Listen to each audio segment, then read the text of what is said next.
എല്ലാ പ്രിയപ്പെട്ട പ്രേക്ഷകർക്കും നമ്മുടെ ഈ പുതിയ വീഡിയോയിലേക്ക് വീണ്ടും സ്വാഗതം. ഇത് ബ്ലാസ്റ്റേഴ്സ് സോക്കർ.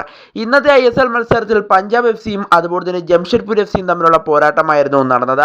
എന്നാൽ ഇന്നത്തെ മത്സരത്തിൽ പഞ്ചാബ് FC-ക്ക് ഒരു പരാജയമാണ് ഇപ്പോൾ ഏറ്റുവാങ്ങേണ്ടി വന്നിരിക്കുന്നത്. പഞ്ചാബ് FC ഇന്നത്തെ മത്സരത്തിൽ 1-നെതിരെ 2 ഗോളുകൾക്കാണ് ഇപ്പോൾ ജംഷഡ്പൂർ FC-യോട് പരാജയപ്പെട്ടിരിക്കുന്നത്. എന്തായാലും ഈ വിജയത്തിൽ ഇപ്പോൾ ഏറ്റവും കൂടുതൽ സന്തോഷിക്കുക ജംഷഡ്പൂരിൻ്റെ ആരാധകരായിരിക്കില്ല, പകരം ബ്ലാസ്റ്റേഴ്സിൻ്റെ ആരാധകർ തന്നെയായിരിക്കും.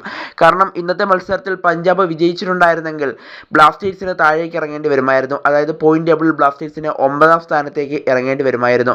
ബ്ലാസ്റ്റേഴ്സ് ഇപ്പോൾ നിലവിലുള്ള സ്ഥാനമായ 8ാം സ്ഥാനത്തേക്ക് പഞ്ചാബ് FC കയറി വരുമായിരുന്നു. എന്നാൽ ഇപ്പോൾ പഞ്ചാബ് തോറ്റത് കാരണം പഞ്ചാബ് ഇപ്പോൾ 9ാം സ്ഥാനത്ത് തന്നെ തുടരുകയാണ്. ബ്ലാസ്റ്റേഴ്സ് ഇപ്പോൾ 8ാം സ്ഥാനത്തും നിലവിലുണ്ട്. അതുകൊണ്ട് തന്നെ ഇപ്പോൾ ഏറ്റവും കൂടുതൽ സന്തോഷിക്കുക ബ്ലാസ്റ്റേഴ്സിൻ്റെ ആരാധകർ തന്നെയായിരിക്കും. എന്നാലും നമുക്ക് പോയിന്റ് ടേബിൾ ഒന്ന് പരിശോധിക്കുകയാണെങ്കിൽ ഇപ്പോഴും 40 പോയിന്റോടുകൂടി മോഹൻ ബഗാൻ സൂപ്പർ ജെയിൻസ് ആണ് ഇപ്പോൾ പോയിന്റ് പട്ടികയിൽ ഒന്നാമതായി ഇപ്പോഴും തുടരുന്നത്. ഏകദേശം 18 മത്സരങ്ങളിൽ നിന്നുമാണ് 40 പോയിന്റ് മോഹൻ ബഗാൻ നേടിയെടുത്തിട്ടുള്ളത്. അതുപോലെ തന്നെ 2ാം സ്ഥാനത്ത് FC ഗോവയാണ് 33 പോയിന്റുമായി.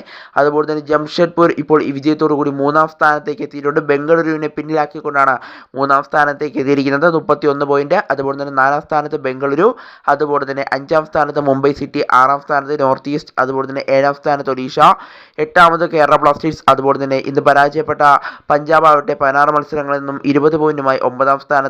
അതുപോലെ തന്നെ 10ാം സ്ഥാനത്ത് ചെന്നൈ, അതുപോലെ തന്നെ 11ാം സ്ഥാനത്ത് ഈസ്റ്റ് ബംഗാൾ, 12ാം സ്ഥാനത്ത് ഹൈദരാബാദ്, അതുപോലെ തന്നെ 13ാം സ്ഥാനത്ത് മുഹമ്മദൻ സ്പോർട്ടിംഗ്. ഇങ്ങനെയാണ് ഇപ്പോൾ നിലവിലെ പോയിന്റ് ടേബിൾ എന്ന് പറയുന്നത്. എന്തായാലും അടുത്ത മത്സരത്തിൽ ബ്ലാസ്റ്റേഴ്സ് ചെന്നൈയാണ് നേരിടേണ്ടത്. എന്താകുമെന്ന് നമുക്ക് കണ്ടു തന്നെ അറിയാം.